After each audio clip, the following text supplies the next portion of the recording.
और हम लोगों ने अपने मुख्यमंत्री जी से मांग किया है कि नगर पंचायत सैयद राजा का नाम बदल करके शिवानगर कर दिया जाए। देखिए, चुनाव टफ होता जा रहा है क्योंकि लोगों को जो है बांटा जा रहा है, हिंदू धर्म में फूट डाला जा रहा है। तो इसीलिए हमारे विधायक जी और आगे के आदरणीय नेताजी बताते हैं कि बटेंगे तो कटेंगे, इसलिए हमको एक रहना है, सेफ रहना है। इसी नारे पर काम करते हमको आगे चलना है। ये विपक्ष का नौटंकी हमेशा चलता रहता है। जहाँ जीतते हैं वो सही रहता है, जब हारते हैं तो हमेशा दोषी ईवीएम को बनाते हैं। ये उनकी कहीं न कहीं से हास्यास्पद स्थिति है।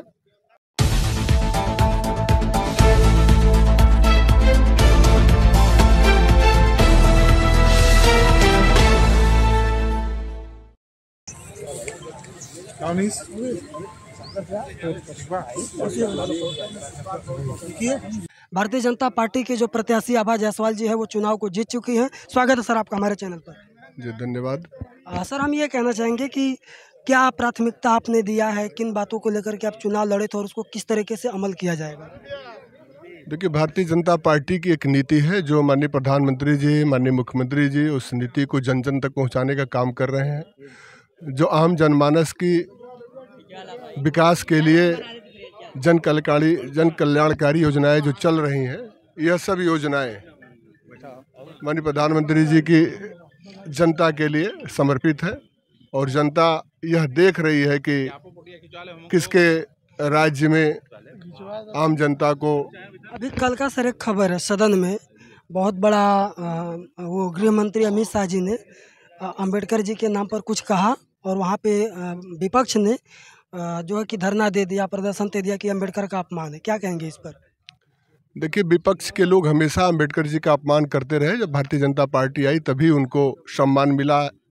जहाँ जहाँ वो रहे पंचतीर्थ भारतीय जनता पार्टी ने ही बनवाया है उनका, और ये अंबेडकर जी को लोग भजाने का काम किए। और हमेशा जब जब चुनाव हुआ उनको हराने का काम कांग्रेस के लोग और विपक्ष के लोग ही किए, और यह उनकी सोच हमेशा रही है। वो कभी दलित शोषित वंचित के थे ही नहीं।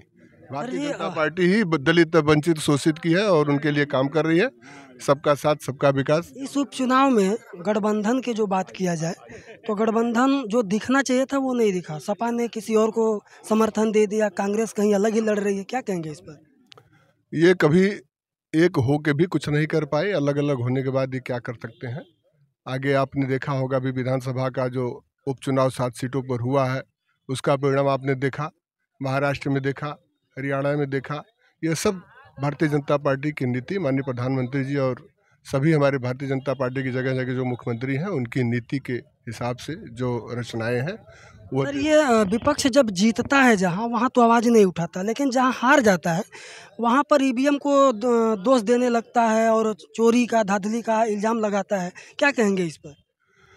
ये विपक्ष का नौटंकी हमेशा चलता रहता है। जहाँ जीतते हैं वो सही रहता है, जब हारते हैं तो हमेशा दोषी ईवीएम को बनाते हैं। ये उनकी कहीं न कहीं से हास्यास्पद स्थिति है। सर आप लोग आज चुनाव जीत चुके हैं, कैसा लग रहा है?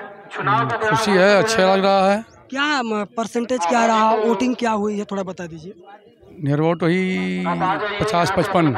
50-55 कितने वोट मिले, कितने वोट से जीते हैं आप लोग? हम लोग 98 वोट से जीते हैं 98 अपने। हाँ, अभी 109 का, अभी 109 का आवाज आ रहा था। नहीं, लोगों ने अपने हिसाब से जोड़ा था। जो प्रशासनिक घोषणा हुई है वो 98 की हुई है। 98 वोट से। विपक्ष में मतलब दूसरे स्थान पर कौन है अभी? अभी जो है वो लड्डू थे। अच्छा, तो दूसरे स्थान पर। हाँ, निर्दल। अच्छा तो बहुत लग रहा है, लेकिन मार्जिन हमें और बेहतर चाहिए था, और कहाँ चूक हुई, कहाँ कमी, उस पर ध्यान देते हुए। क्या लग रहा है इतना कम से क्यों, क्या हुआ? देखिए, चुनाव टफ होता जा रहा है क्योंकि लोगों को जो है बांटा जा रहा है, हिंदू धर्म में फूट डाला जा रहा है। तो इसीलिए हमारे विधायक जी और आगे के आदरणीय नेताजी बताते हैं कि बटेंगे तो कटेंगे, इसलिए हमको एक रहना है, सेफ रहना है। इसी नारे पर काम करते हमको आगे चलना है। चूँकि थोड़ा चुनाव टफ था लेकिन फिर भी हम जीते, इसकी संतुष्टि है, हमें बहुत खुशी है और नगर का विकास होगा, हमें पूरा विश्वास है। ये योगी जी और मोदी जी की नीतियों की जीत है, हमारे कार्यकर्ताओं और सैयद राजा नगर पंचायत के लोगों की जीत है। विपक्ष के लिए क्या कहेंगे? विपक्ष दिशा विहीन है, विपक्ष के पास कोई मुद्दा नहीं है। हम लोग विपक्ष के बारे में सोचते ही नहीं है। सर आज चुनाव जीत गए हैं, क्या योजनाएं रहेंगी, क्या विकास के मायने रखे जाएंगे? नगर पंचायत फैदराजा का सर्वांगीण विकास हो, हमारी नगर पंचायत फैदराजा आदर्श नगर पंचायत बने। और हम लोगों ने अपने मुख्यमंत्री जी से मांग किया है कि नगर पंचायत फैदराजा का नाम बदल करके शिवानगर कर दिया जाए। फैदराजा का नाम बदल के शिवानगर? शिवानगर। ऐसा क्यों सर जी? क्योंकि आज के पहले भी फैदराजा का नाम शिवानगर ही था। कितने साल पहले रहा होगा? 150 साल 200 साल पहले जाएंगे तो फैदराजा का नाम शिवानगर था। हम लोग चाहते हैं कि पुनः फैदराजा का नाम शिवानगर हो जाए। ऐसी मांग है? हाँ हाँ।